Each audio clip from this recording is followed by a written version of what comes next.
Capage TV.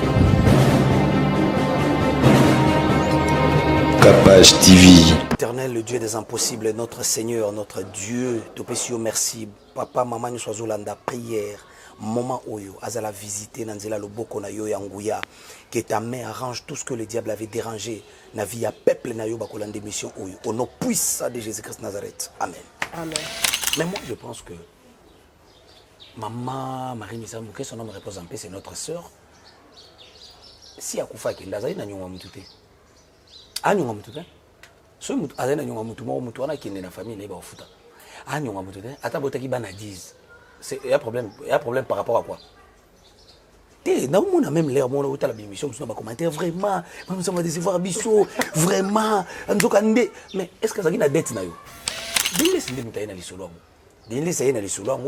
Par rapport à un problème, pasteur, en tout cas, il y a qui n'a pas pété, dans le sens qu'il a attaqué Marie, toi, la famille à Marie, non. Il y a quand on a lobaka azali na ba problème ni na ba pasteur na ba batuni mususu po lobi ki mona pasteur donc ayi na problème ba pasteur wana nga corriger ba pasteur ba na ba problème ba pasteur wana mais ayi ko lobi loko wana sans pour autant yeba ki e ko pelisa moto boy. Moi j'aimerais bien que de laisser bon moto wana yimo. Moi je ne comprends pas l'église d'aujourd'hui, les églises ya batu moko boye o ba micha ba spécialiste ya ba passé ya ba ninga. Non, mutu so kana passé na ye. OK. So landeli makamni so ba lo ba wana ezala vrai, ezala faux. C'est eza passé na ye makamna ye o ya yebisa nzamba va ku fabino boye bien ngote. Beaucoup ta na vidéo va la roger. Bozo multiplier des missions, les chrétiens arrêtez ça. Ce n'est pas bon. Aki na nyongwa mutute. Même so na bana 4 5 abomba bango. Atikela koko na bino bokola. Atikela noko na bino atika charge na famille na bino. Non. Donc place à bomba wana bazo charge à bana na ye. C'est sa vie privée. Côté la ye nande bazo teka ye wana ki muto azana posa mwasi akende na kanti ke muto angwa okende wana. Bon, il faut réfléchir hein. Il faut réfléchir. Ce n'est pas un problème. Yo poko kende papa. Hein? Yo poko kende. Té, non kende wapi? Kuna ba benga ba candidat bato baza ba candidat o balingi biso to lingi te. Biso lingi te. Bato balingi biso to lingi te. Biso to kende wapi? Toki wapi? Bato balingi bato ba candidat o ba préféré ba kende ko postuler na élection zo salama na résidence ya évêque général de Nilesi. Bato ba ko postuler kuna. Et voyez tout ça ce sont des choses oyo ezotalisa que la fille a accepté que non Jésus-Christ comme Seigneur et Sauveur. Papa, yo beta rappel sakoli na Michel Bakenda. Mais toi tu comme on a intérêt sur te koningana. Ah. On a nini bazalaka omoni likambo pe obengi pe ata frère Michel. Pour à l'époque on va que mekaka ko contacter. Oti siko album ne pe ninga ko buma mais série ya buzobe lati lisusu éternel susu audience ya album ne oza prépoébi. Non. À l'époque on a avant que makambo bima na benga kai. Abengaka ayambaki ton on lo bakatelinga téléphone. Ah. Bakatelinga téléphone bon a évité peut-être réseau. Non, on a évité peut-être kozanga koyeba mosali ya nzambo abengaki mbala mususu na évité peut-être pe mokileza compliqué ko benga pe mutu wemba musu azo kantuza na poso ya Coca-Cola or mbala mususu te. O mbala mususu te. Obikisa mbala mususu. Mbala mususu donc mokileza compliqué. Alors, réalité wana ko kisamaki. Na sakola ki pona ye. Na yebisa ki bandeko baza proche na ye. Batu musu bazwaki yango bongo ekokisami. Mais tant makamuna ya liboso wana bimi on a liko ki na ba détail na ngote na sala ki ndé deuxième émission pona kolobaki esilité il faut ka bona na batu misatu ndeko bakenda nzamba lobela ke makasi nzamba lingi nini lorsque nzamba zana besoin former yo a otindela yo ba ami bato ba kolakisa ndenge nyoko sala makambo ndenge o ba ko aider yo mais lorsque nzamba linga tombola yo akocha ba mi wana musika na yo akotindela yo ba ennemi ba combattre yo afin que ozala prudent. OK. So nzamba linga tombola yo akotindela yo suba amite akotindela Goliath. Donc ce biloko ndeti ya kuku bo bimi c'est qu'il faut na lobi donc ce qui au ceinture que bato bazaki parce que so nzamba moni na entourage na yo ozaka na ba ami ozana ba ennemi te. Dieu prendra même tes amis pour na comme ça bango ba ennemi na yo. OK. Enfin comme so prudent. Parce que na kati élévation so muta prudent te aumela kokufa te. C'est une maison bâtie sur la montagne, bato so ba otala. Donc mutu nyo so ko bamba libanga. Avez-vous besoin d'une entreprise générale du bâtiment pour vos projets de construction ou de rénovation? l'entreprise Luku Beni Daniel Service Construite SRL du jeune entrepreneur Daniel Chidibi est là pour répondre convenablement à toutes vos attentes. Elle est spécialisée dans la construction des maisons individuelles, des bâtiments collectifs, industriels et publics. Luku Beni Daniel Service Construite SRL, c'est aussi plusieurs autres services, notamment l'étude et la réalisation des projets de construction, la maçonnerie, le bétonnage, la finition, le plafonnage, le carrelage, la charpente métallique et en bois, l'aménagement de l'intérieur et de l'extérieur, la décoration intérieure, la vente et achat des terrains, appartements et matériel de construction. Luku Beni Daniel Service Construite SRL met également à votre disposition un service de formation en DAO, dessin assisté par ordinateur et autres.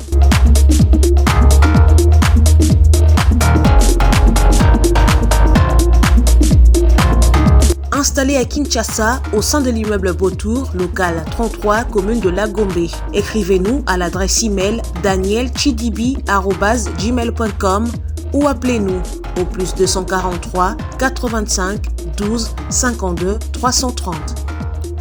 Luku Beni Daniel Service Construite SRL, une nouvelle génération des professionnels du bâtiment à votre écoute.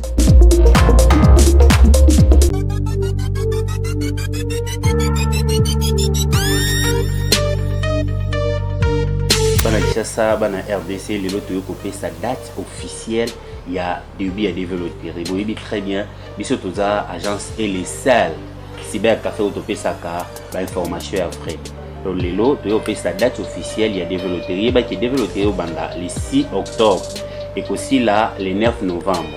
Contrairement à tout le monde, la télévision, qui n'importe quoi, il y a les 2, les 1er, les 3 octobre, c'est faux et archi faux. Vous comprenez que la seule personne qui a mieux placé à couper cette information, qui a mieux placé à couper ça, c'est M. Eric que je suis.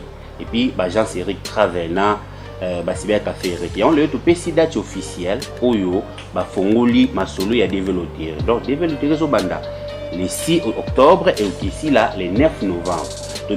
Surtout bateau bassin va passeport to baki déjà toujours continuer ko ça ma passeport oh yebi ki bosala passeport pas na biso jusque là non bojo passeport na binoté na lobaki yango très bien beaucoup le ka ko beta développer oui kana $5 to zo passeport no to beta lio développer le temps aussi ça rappose au passeport et puis muto na on sali passeport donc ça possible yaka mbango ko sala passeport bien que to kati passeport ya nyongo momentanément to continuer yango na sima ya développer mais tout ça va passeport en urgence bengi binonio so boya mbangu bato pe déjà boza passeport boya déjà pour s'enregistrer boya déjà pour beta développer et l'unique chance où yo américain ba pesa ka bato ba s'immigré alors to baki biso to beta ka développer na $5 muta ko sa binoté to za kana $10 ti banda to beta ka na $5 la prise en charge ya ngonde eza créativité to sala ti lelo continent ka gagner za na possibilité te to ko sunga yo to za la famille aux la célibataire toujours ça la prise en charge on a tout bien bino et ça possible même à ta papa aux un passeport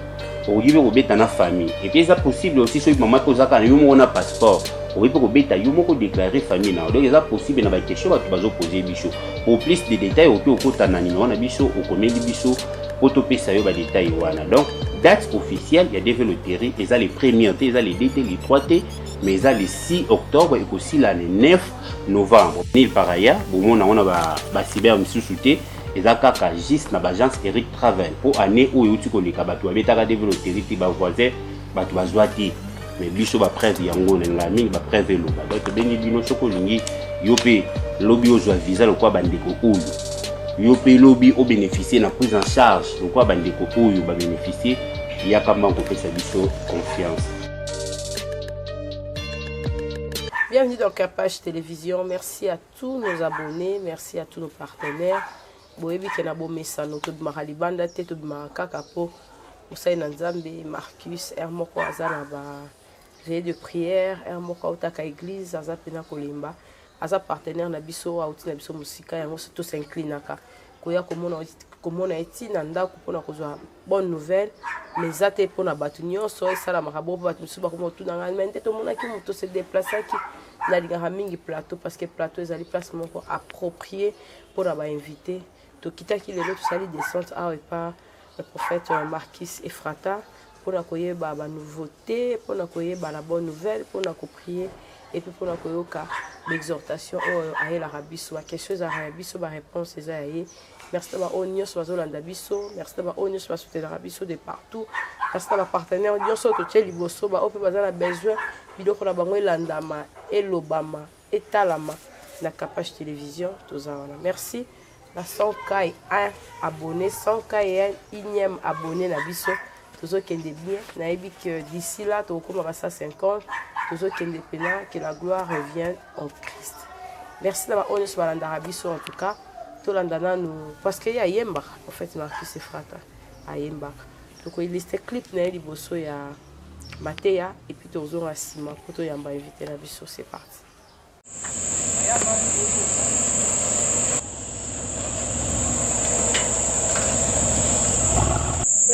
Depuis que j'étais là, tu étais où?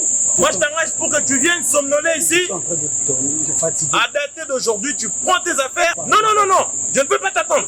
Papa, non, non, non, non, non, non.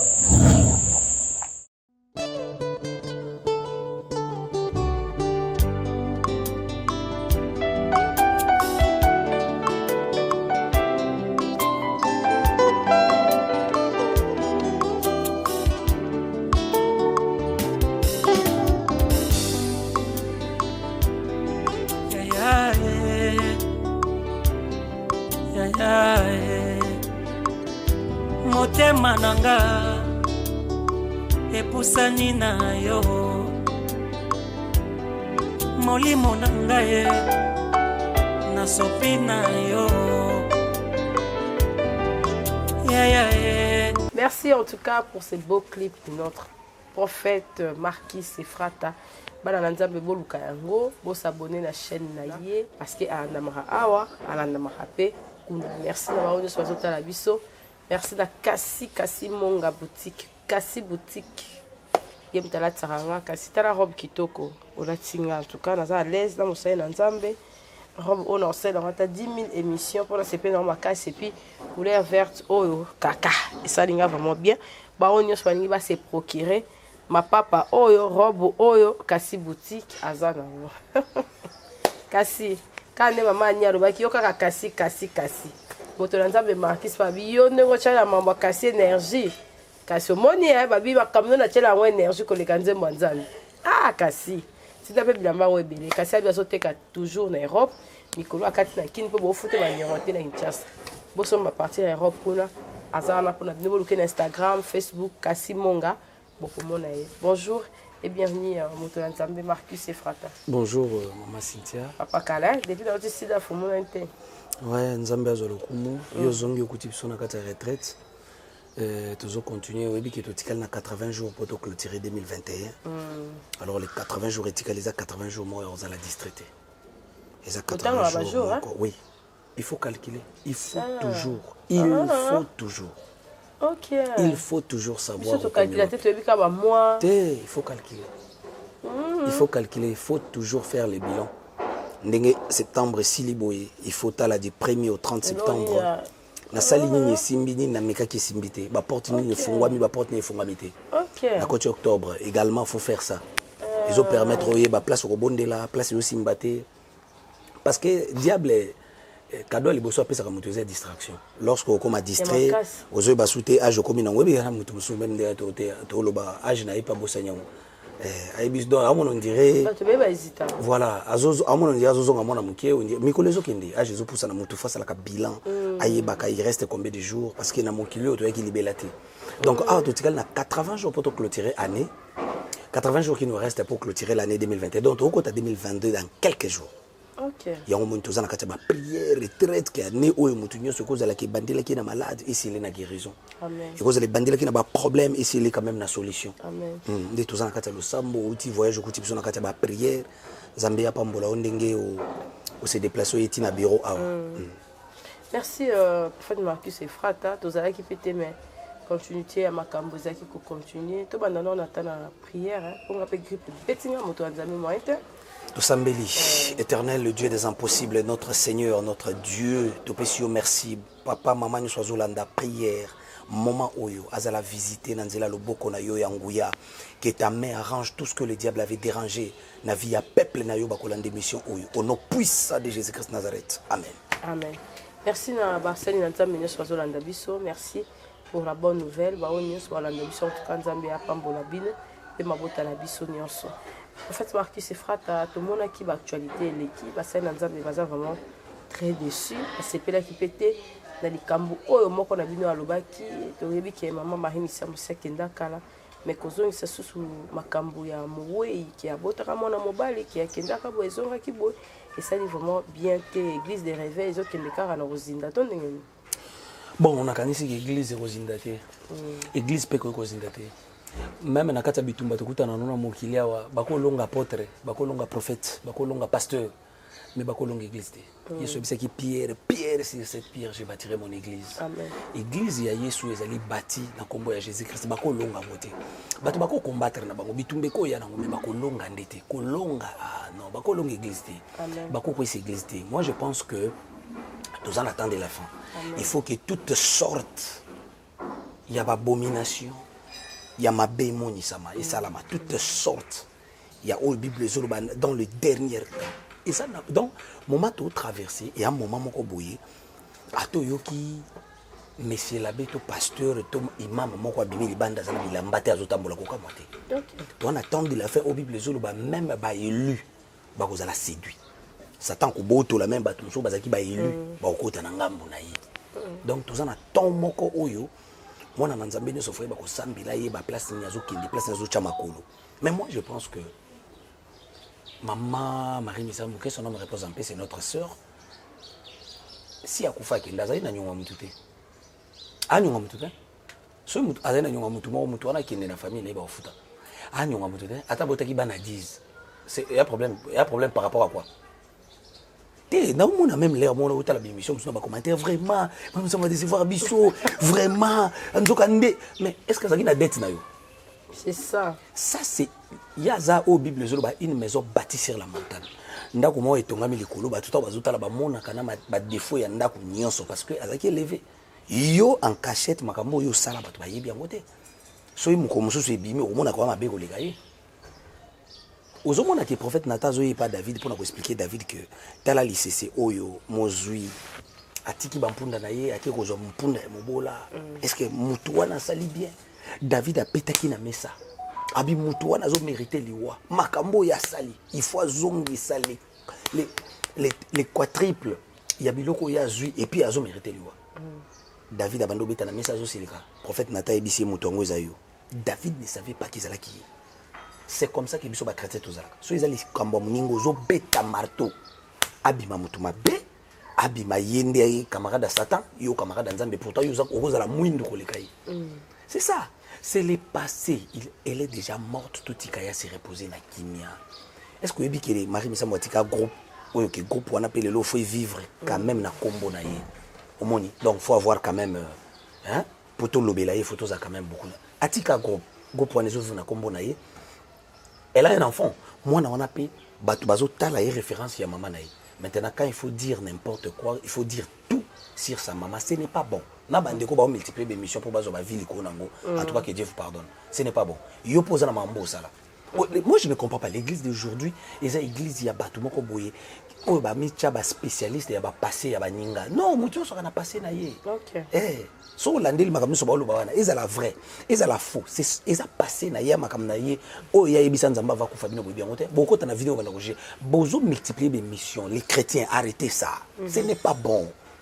Aki na nyongwa mutute même so na bana 4 5 bomba bango atikela koko na bino bokola atikela noko na bino atika charge na famille na bino non donc place à bomba wana bazoka charge à bana nae c'est sa vie privée ce qui pas botaki ce pas botaki te c'est sa vie privée botika oyote aza star na vie privée te non alaki si bino ngote abetaki lisolo te to yebite so que ça solo muta lobi ngo eza nani denilesi ndi mutaina lisolo ngo denilesi yena lisolo ngo par rapport il y a ba problème na ye mususu azalaki nango na ba pasteur musunda bimission en tout cas yaki nango pété na sens que a attaqué Marie toi lobé la famille à Marie mabe non les ça ko lobé loko wana quand ninga lobaka azali na ba problème ni na ba pasteur na ba batuni mususu pour lobi ki mona pasteur donc ayi na problème ba pasteur wana nga corriger ba pasteur ba na ba problème ba pasteur wana mais ayi ko lobeloko wana sans pour autant yeba ke ekwe ko pelisa moto boy. Moi j'aimerais bien que Daniel sa boma moto wana yemoko.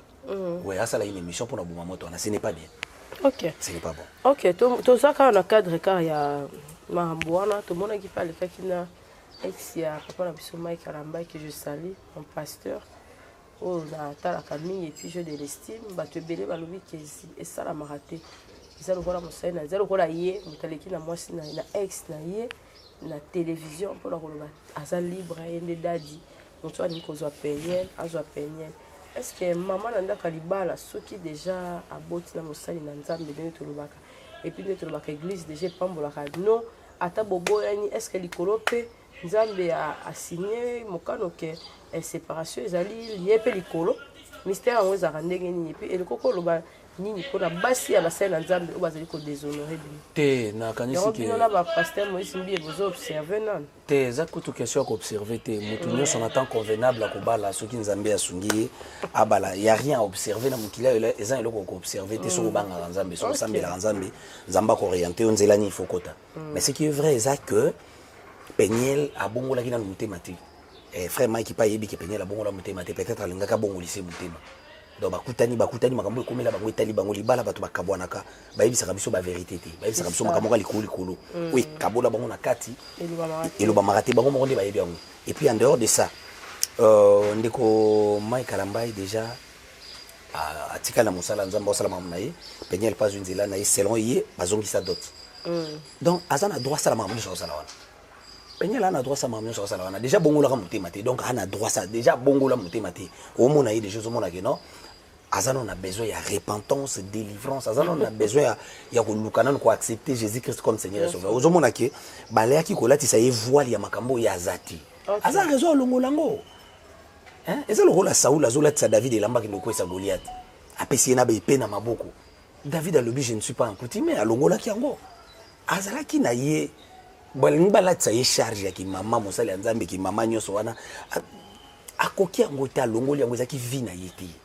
C'est normal maintenant vie na yango no monte ko sala ngolese vie na yango na vie ya Peniel oyo ezaki ya batama o bato ba été yango na o sala ngo très à l'aise alors ndeko mai ke ko tatikali o continuer vie na biso to juger bango te mais ngana pesa ka bango conseil conseil wana ndeko mai ka yoka kate yango moni et s'enflammer comité comme le lobo soki bazaka na tante nde na pesa ka conseil ke ba yokana bako zalate bazana bana me ba yokana kate so babanda ko yokana et que bazaki penza ko yokana bien libale quoi aux alaté mais alingati kala pe le grand frère ou akopé CP conseil et le ko sala ngoti par rapport à la réputation non par rapport au du fait que ba yokanati c'est ça mais na pesa ka conseil ici les cas donc ninga zawana côté la yé nandi bazo teka wana ki muto azana posa mwasi akinde na kanti ke muto ngwa okinde wana bon il faut réfléchir hein il faut réfléchir ce n'est pas un problème yo poko kinde hein yo poko kinde te non kinde kuna ba benga ba candidat bato baza ba candidat o balingi biso to lingi te biso lingi te bato balingi biso to lingi te biso to kende wapi bato balingi bato ba candidat o ba préféré ba kende ko postuler na élection zo salama na résidence ya évêque général de Nilesi bato ba ko postuler kuna et voyez tout ça ce sont des choses oyo ezotali sake la fille acceptait que non Jésus-Christ comme Seigneur et Sauveur. Ozomona donc biloko accepter wana eza par rapport ya oya zala ki katina ya ngwana moni vi wana za l'aise vi wana za l'aise par rapport à via libala ya ngwana yo mutu tikali na no balité biso bino ozomona non nazomona faut skoyo kufukama le tout ezakana balate mais na kota libala o na kozali heureuse na kota libala oyo na kobanda obeta calcul ya divorce té c'est ça ce sont des choses qui se préparent dans la prière aussi avant de retirer ma colo quelque part koye ba place aux okini c'est ça parce que eloko pasi na kati ya mariage ezalaka moto yozo ba la fois kokayo akokana ba comportement na yo pondenge to zaka biso so to zana ba comportement mabe to zaka na ba bizali moko oyo yo moko ndo yebi yango alors faut kutana moto akokokayo so kutana moto akokokayo ndenge osilika kayo so kutana moto azokoka comportement na yo esili à part ça la vie de prière moko biloko ekobatela bato quand ça teke po bato ba basali nzambe ndi babondelaka te mona pe bato ba basala nzambe basambela kati ndeko mo ebisinga bi pasteur mobale ko balanga a évangéliste de l'église a évangéliste ko to po balanga ba ebisinga non ndimaze évangéliste ba camarade ba encourager nga to kotika na ndaka libala boye papa ngai kutu munaki ser nafuka mana bondeli ya ya kaka na kuti akana kuti akana kuti abi papa na okamo na bime ngam na ki ser nazo prier to ana bitumba so na bise to bondela Yesu ya kufa pona biso ne kulusu uzomona ce sont des réalités et ça makambo yaka bato bakoza basala na basambela raté donc voilà vie de prière eza eloko ko négliger. Je crois bien que na niveau to komi eza niveau ndeko wana zo la sa vraie vie na ye nzamba osunga ya ozonga na nzela OK azamona mosala nzambe tuzo continuer ozonga na nzela tuzo continuer to ozela ya zonga na nzela sipe to kotikati ko beta kama to na makambo malamu po na internet invisible babiso ba désorientaka pe bat ba ko betela mabe maboko internet mabe ba betela maboko malamu bazo ba mabanga to comprendre te internet on pesa monde ni to comprendre bino te na biso lokwa to za rappeler la droiture to landa mwana biso to tika kaka ba o ba comprendre biso to kende na bango elongo Arsène. Merci en tout cas na ba o nyos bazo landa biso ça va vraiment merci ba nzambe baza vraiment attentif na biso papa yo beta rappel sakoli pona Michel Bakenda mais to tout comme on a intérêt sur te koningana ah on a nini bazalaka omoni likambo pe obengi pe ata frère Michel po à l'époque ba ki omekaka ko contacter oti siko album ne pe ninga ko bima mais série ya buzobe lati lisusu éternel susu audience ya album ne oza prépoé non à l'époque wana avant que makambo bima na benga kai abengaka ayambaki to na lo bakatelinga téléphone akatelinga téléphone bon a évité peut-être réseau kozanga non on a évité peut-être kozanga koyeba mosali nzambo abengaki mbala mususu na évité peut-être pe mukileza compliqué okobenga pe mutu wemba mususu azokantuza na poso ya Coca-Cola or mbala mususu te o mbala mususu te obikisa mbala mususu donc mukileza compliqué alors réalité wana kokisamaki na sakola ki pona ye na yebisa ki bandeko baza proche na ye batu mususu bazwaki yango bongo ekokisami mais tant makambo na ye liboso wana ebimi oyo nalii kokenda badetail nango te nasalaki nde deuxième émission mpona kolobaki esili te ifo kabwana na bato misato ndeko bakenda nzambe alobelaki makasi nzambe alingi ye mingi ndeko wana nzambe alingi ye mingi parce que nazwa bamessage ya bato me ya ye nazwa yango mingi nzambe alingi ndeko wana mingi nayebisaki ifo kabwana bato misato tosaki émission wana na bureau ase koto na veranda nauti kutu koretrouve émission wana chaîne na yo ezali nauti koretrouve yango je crois que bandeko oyo bazolanda bakolanda pe parti wana nazolo bane que non o ebimi oyo ezaka première deuxième ekoya tant na bandolo balikambo wana nde o première fois une année passée nazako loba que non ah omoni awat c'est que pas liboso bimi esilité yana bato misato oh iye fois kabwana bango kolanza mamza bazoloba so ite yami bale kobima ayami ça tomba na yo provenant qui veut bato to bombe ba kombo non nakanisi que aza mwana na Nzambe problème ezaka que ndeko fa se repentir eza batu te akabwana moko batikali mibale moko déjà longwa atikali na batu mibale ofa kabona na bango so akabona batu wana azongeli Nzambe na repentance na vidéo wana on le voit bien que sex tape ce n'est que rien des erreurs et même utako sala mais il y a d'autres choses qui demandent la repentance na vie andeko OK c'est ça eza biloko zo senga repentance na vie andeko Nzambe alingi makasi. OK. Donc ce qui a se repentir ta zongi na kati na été. Oyo nyoso ile koza mukio ko ya liboso bo pesa raison. Bo loba ke non message ke na kokokisa matina suka. OK. C'est un peu ça. Merci. Mais Nzamba lingi azande ko na biso. Il faut ka se repentir. Se repentir. Poto Nzambe la sepelaka na opoza rapé touche à tout oté ya mikolo nyonso batu nyonso tango nyonso. Marcus Efrata tozo kende vraiment bien le lot la délivrance des prisons invisibles. C'est ça, délivrance des prisons invisibles. Homme de Dieu, yo zara touche à tout, tout le monde va voice et zobima par rapport pepo yo peut-être non zodo partout hein, des prisons invisibles voilà, na bato yo oyo lobaki keto keba même na belili na biso. Oki kolobani tant mutazali ko mata et loro nini faut avoir comme protection, na et loro nini faut ça na comme mise en garde. Question yango wana après to kota na thème na biso. Bande ko nanga nyoso wana faut ba se repentir. Ba accepter Jésus-Christ comme Seigneur et Sauveur. Mo kili to yake za mukuse. Eza mulai penza te Bible zolo ba natire côté ya biso omona ke papa Wendo notre koko omona ke époque papa Wendo abandaki musique eza na bandeko mususu bazalaki nanu ba musicien te mais baye na simani basali succès bakota mabele bakendaki batikaki ya envie c'est comme ça aussi bandeko belo zomona na koluka succès lelo ba okufa bakoya kotika bandeko mususu envie donc ba grand frère na biso ba redi ya mission wana ezana bana musu bazoya lelo koluka kosimba kisi bakokufa bakotika baredi ya misi en vie. Pourquoi? Parce que bato balingi kisi.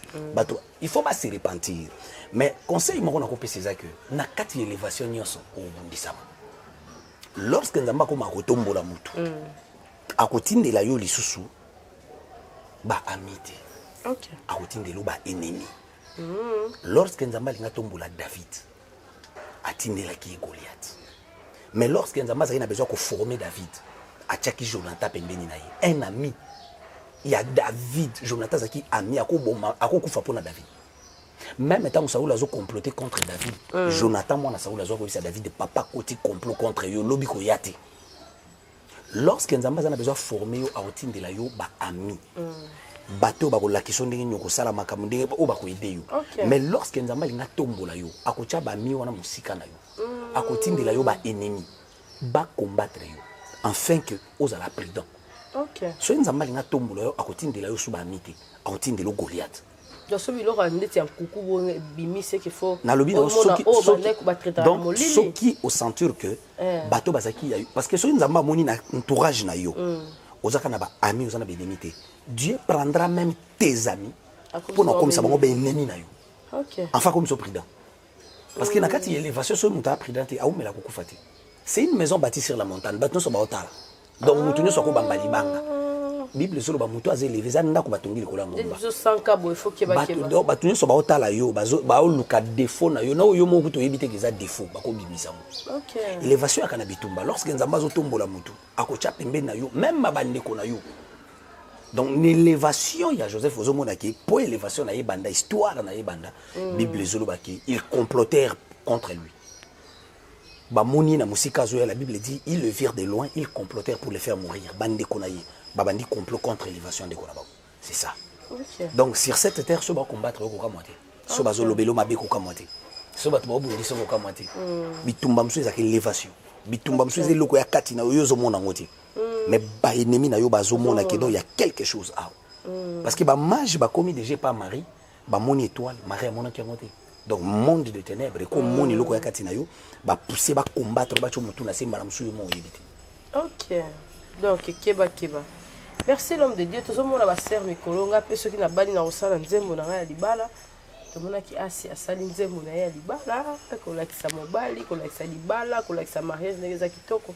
To moni pe rythme sambo pe azo boaka pe nzembo na ya libala.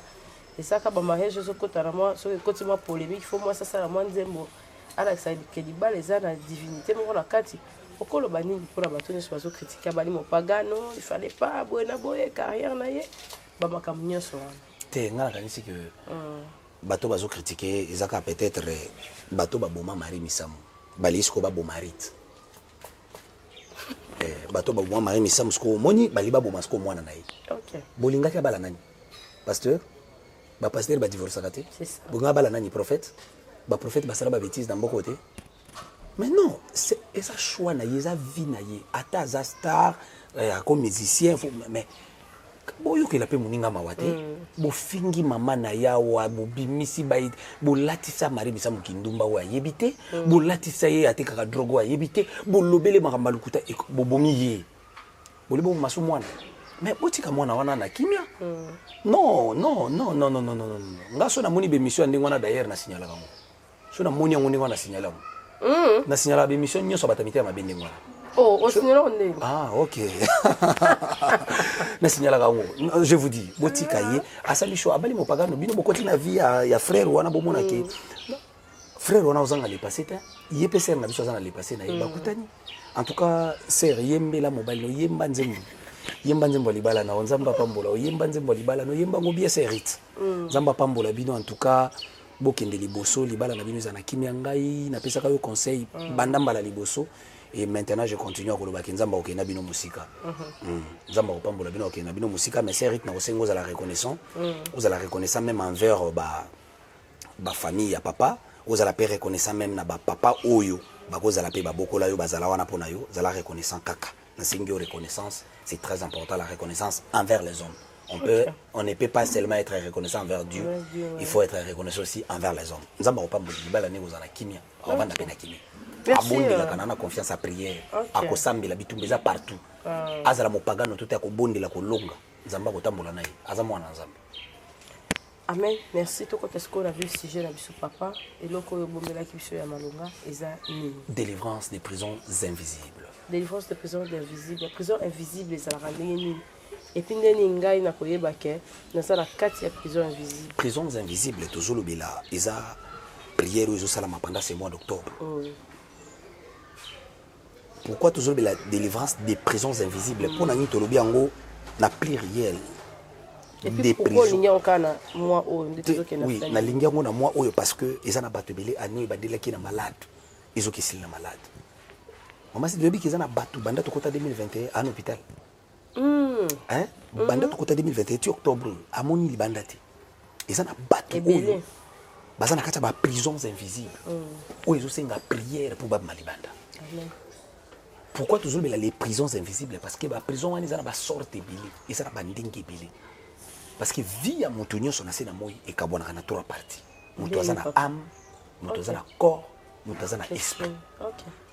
Alors lorsque Satan zo kanga vie à Montou, ako kanga corps, atiki âme et esprit. OK. Ndenge moko pe bako kanga esprit à Montou batiki corps. Même un mariage nous on met à libala peut vendre na trois choses voilà, le corps, l'âme et l'esprit. Maintenant ils ont na basi mususu azaka na corps, otali corps kitoko. Ils ont mis les azaka na corps, otali corps kitoko en réalité esprit na yeza na prison famille. Esprit na yeza quelque part. Tant ozo sangana na yi, tant ozo kutana na yi, tant ozo bala yi. Directement qu'on se retrouve na prison. Esprit na yiko benda yo evino baby. OK. Ils ont na batu mususu azaka na corps. Esprit ils ont na prison satanique.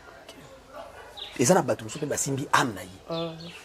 Alors, délivrance des prisons sataniques, ils allaient moko thème oye pour na kobondela et to so bondela déjà nzamba bandi ko visiter bandi ko belé lobi bandi ko balanda ki biso ba mona ki ba témoignage journal lobi zaki journal prophétie bandi ko ba ki sur place ba moni ma bandi ko ba témoigner nzamba visiter ndeko moko ki na malade wana nzamba biki sisu ndeko moko zaki na ba myom akesala ba examen bungi ba wana ba simbi santé ya mutu ba tient na prison.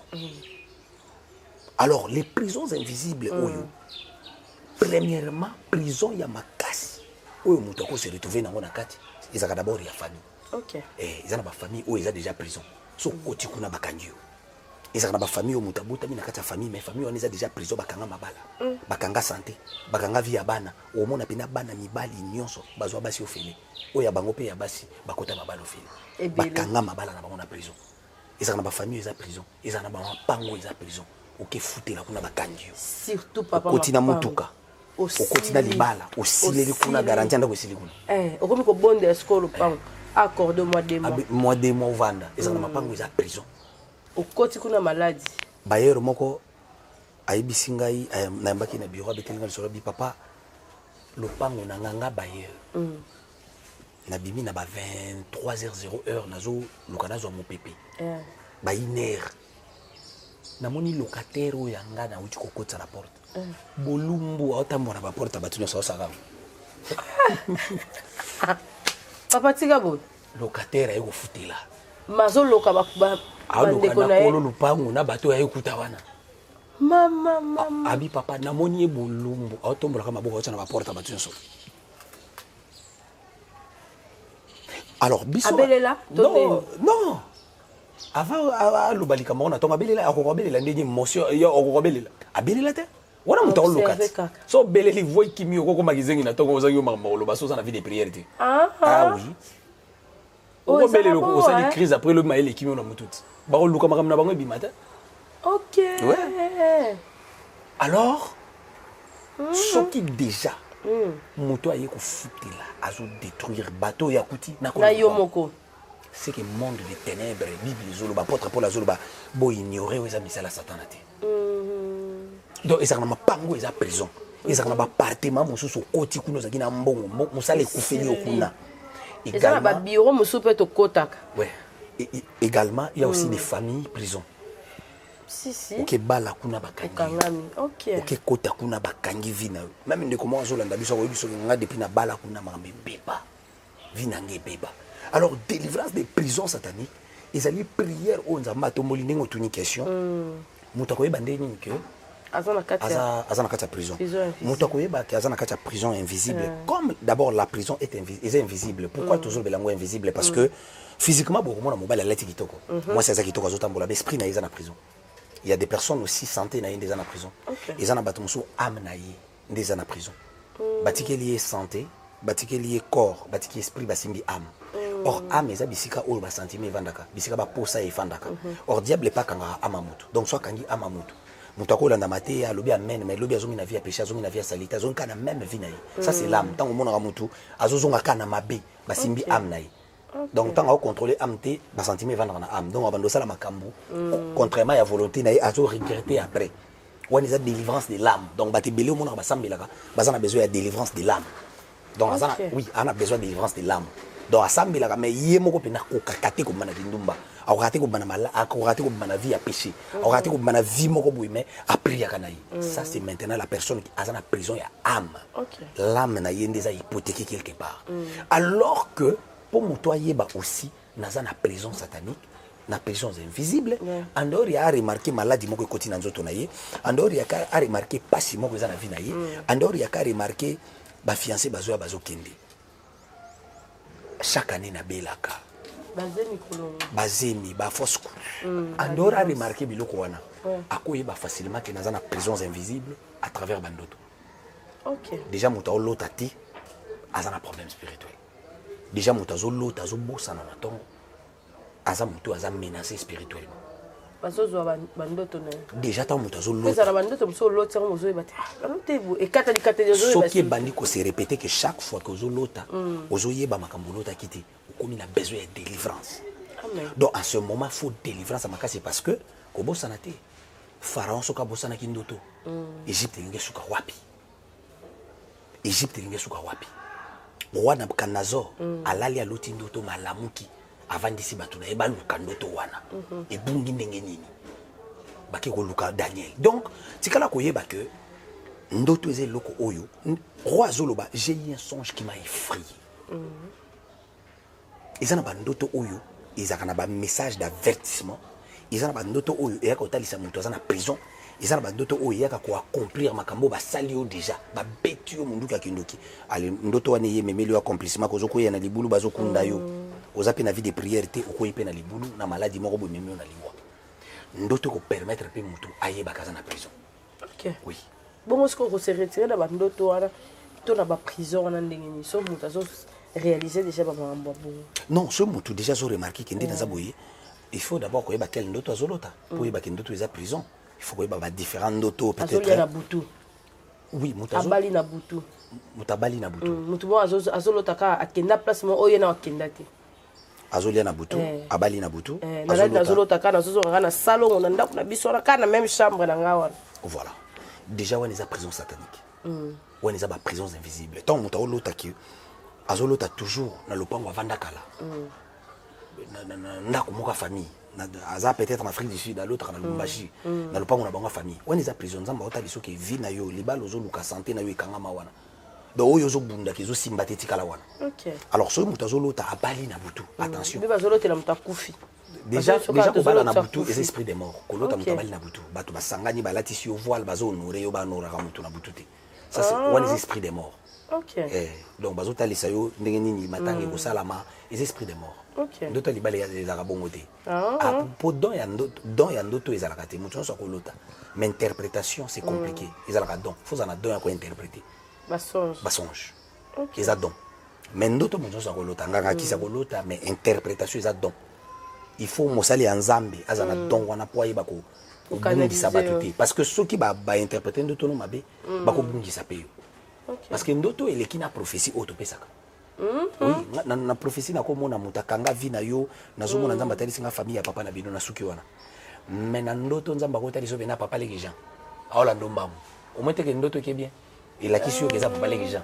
Mais na prophétie prophète la Bible dit on prophétise en partie. Oui, na ko mona pelo mususu na moni ba précision na ba date te.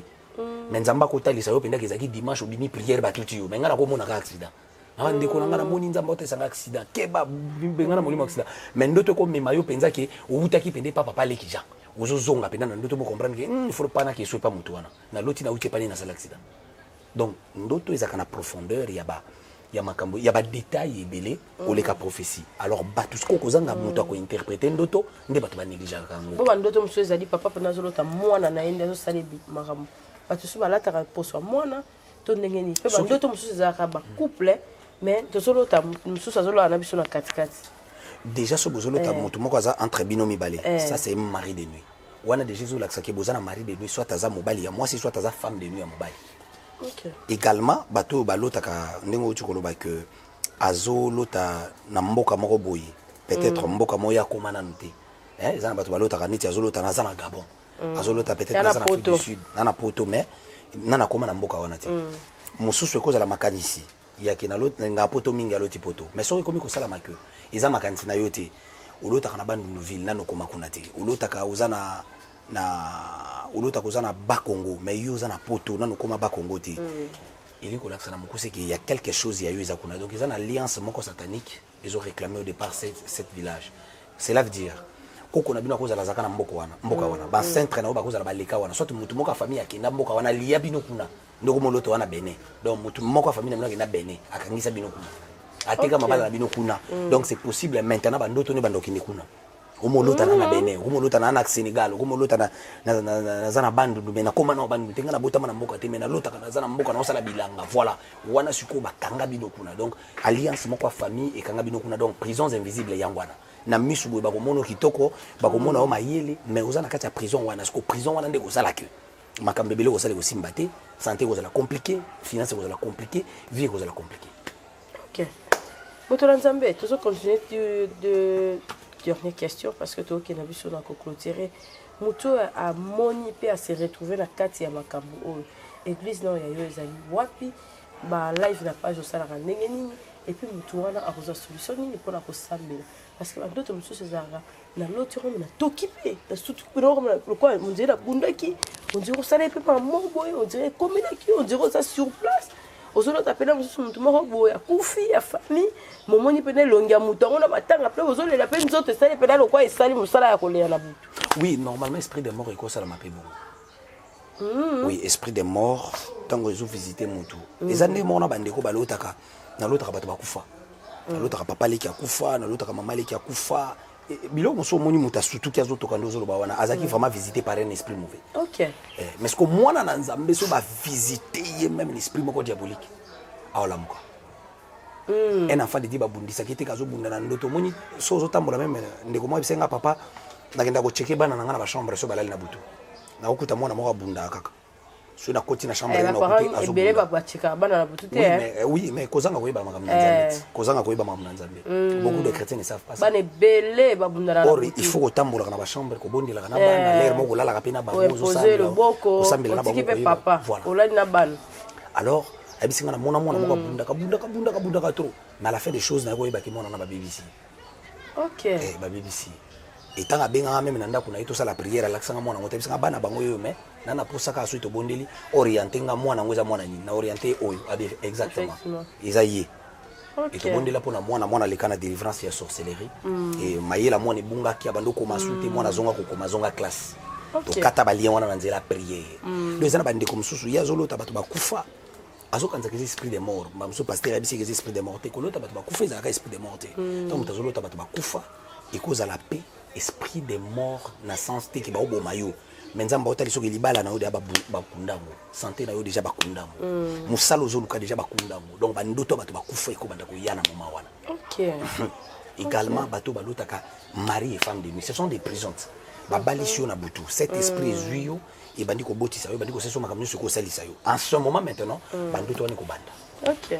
Déjà ce ko soki nzamba lingi yo kola yo kili yo mawalinga la kubisika vino kangama ndesko ko mona bandoto lokola nazulia na butu bandi. OK. Moi c'est butu ila ça va zo prévenir mobali ya butu nzamba zo prévenir yo ke libala zo lukato libala nous na kimiate simplement parce qu'il y a un esprit kangi yo na prison. Okay. Esprit wana lokolo zo utiliser yo na moyi moyi libala no ya moyi za na kimia ezate soko mutu po bima na biloko wana akobima te ponga prophète Marie Efrata nazo te yango et que ngande na onction ya kobimisa ite mutu akobimisa za Jésus Christ. OK. Ngati miracle za Jésus za ngati batu nyoso moni ba témoigner wana ce n'est pas moi c'est Jésus.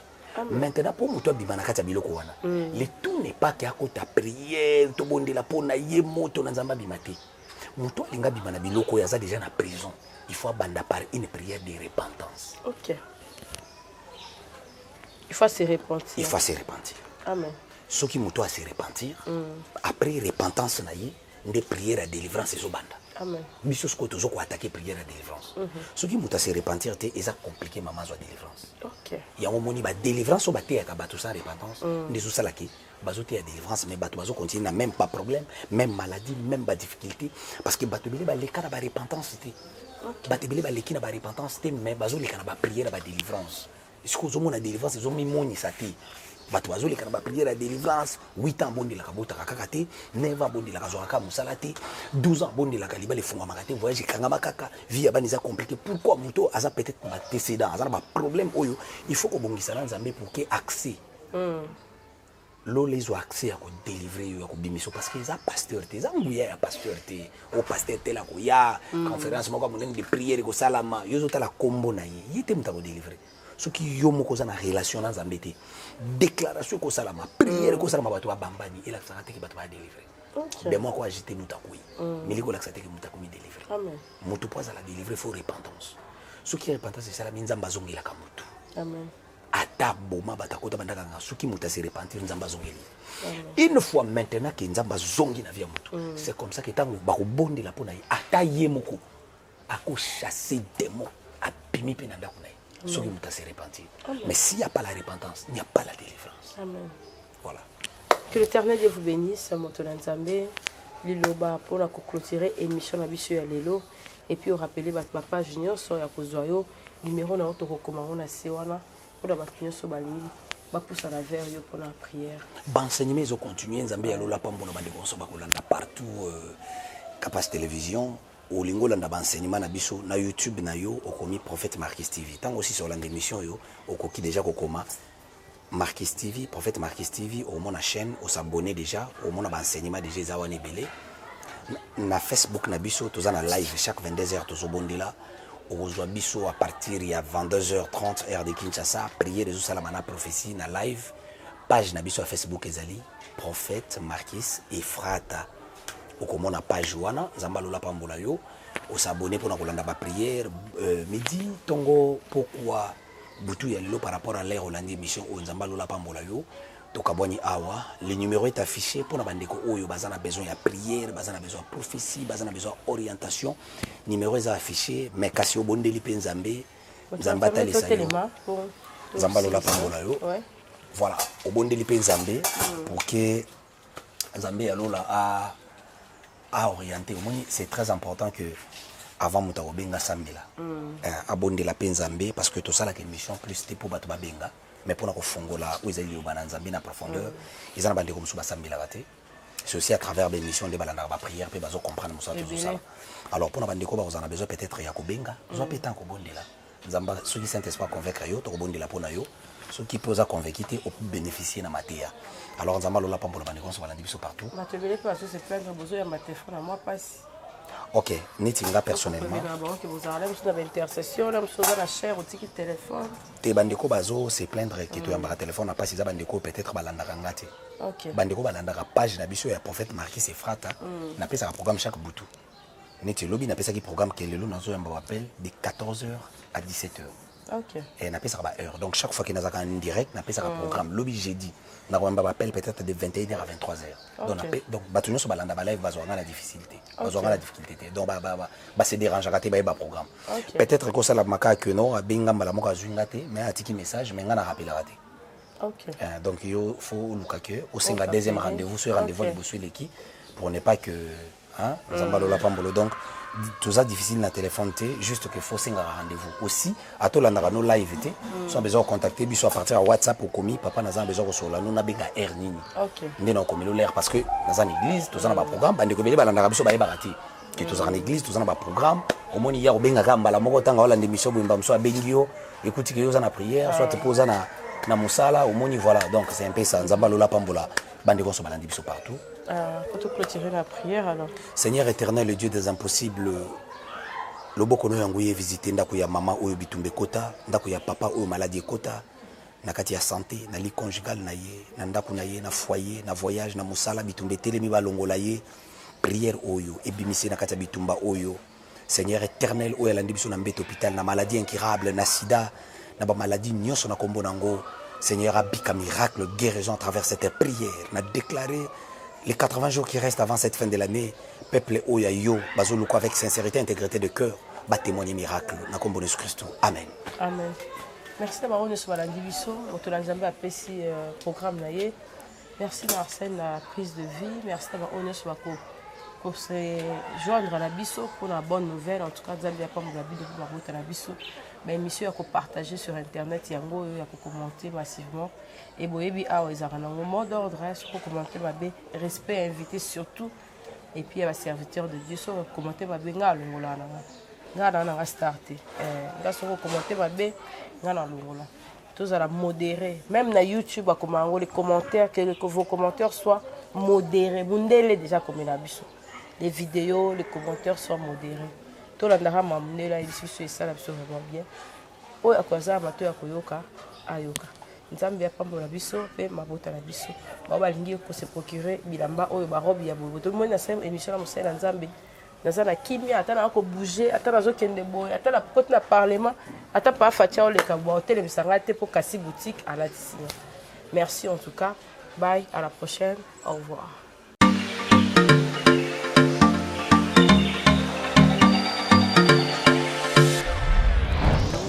Papa, aurait des yango. Est-ce que biloko yango c'est yaki? Koko teleza wat. Mbote na biso? Mbote. Mama kapash. Yo posa. Ah na oredezo. Na conteneur. Na conteneur bakaro ya chantier. Ba ebisinga sérieux za makasi hein. Ezape na agence ya mbongo. Soko tindeli mutu mbongo pona kozwa yango eza facile. Kobosa na te oredezo ezape na flat hotel. Bino batu bovanda kalibana mboka polala na ba condition ya kitoko. Notre restaurant vous propose une exquise cuisine qui fait le bonheur de gourmands. C'est aussi une boutique de vêtements sur mesure au prix du prêt-à-porter. Livraison à domicile. Nandaku na yo. Na petit colis. Baye kotike la yo. Express ezali. Bino moko boyoki. Soki omoni na famille bozala kana batama baby loke bunga pamba pamba. Hein? Awa livraison à domicile ezali. Bakozwa bake kotike la yo tina porte ndaku. Oredezo soki oyaka te Kongo ngake kufa. Nous disposons également d'un service de sécurité pour toutes vos manifestations et un service de location de véhicules. Ozana poto pona kotinda biloko tela ba adresse yango wana na ba numéro de téléphone contactez Oredezo okozwa biloko na yo nengo tindi. Retrouvez-nous à Kinshasa au numéro A8 de l'avenue d'Ibaya, quartier Matongé dans la commune de Kalamou, derrière la maison de la Bible, et au numéro 44 de l'avenue Baoumbu dans la commune de Matete. En Angola, martyr de Kifwangondo vers l'aéroport international de l'Angola. En France, 47 chemin de Petite Fontaine, 91 180 Britney sur Orge. Maman Kapache, Oredezo, frappe na le, frappe na retour.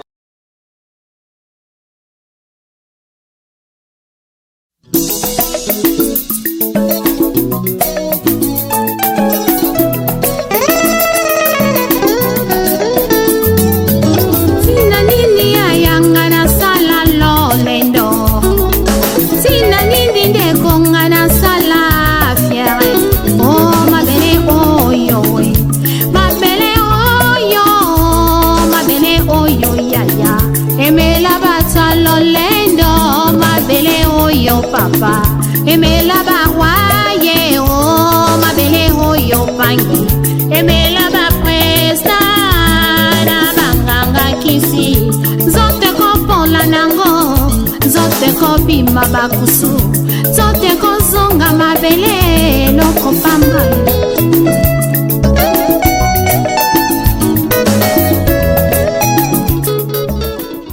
Eloko nyonso esalema na liloba bambisi na mai banyama pe na zamba kasi mpona moto yaya na ngai osalaki réunion na molimo mosantu na Yesu masi libanga la talo oboke na ngai na elilingi na yo otie bonzambe kati na ngai otindi ngai nakonza na se na moye yango nalobi osala nyonso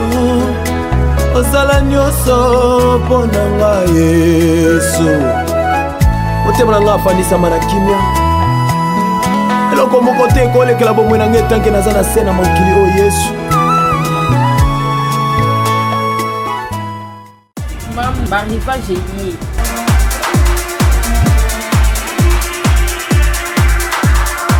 mama zala bopeto mwana mpe azala na bopeto na ye turo eza 2021 baage nyonso na mame elie babasket basondage de 0 ati kosala na lombangu boya awa na mame nyonso ezali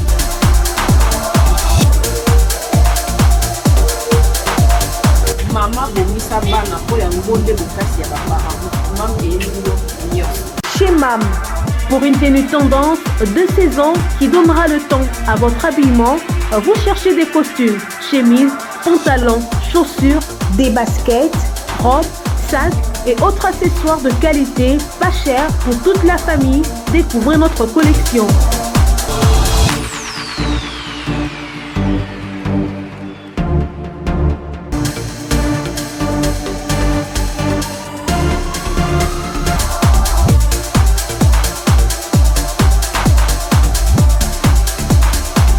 Notre adresse, avenue Kassavoubou, à Rekwado dans la commune de Ngaliema.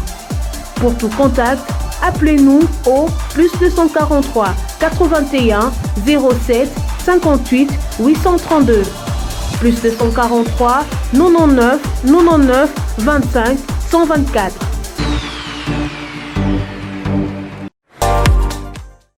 Capage TV. Capage TV.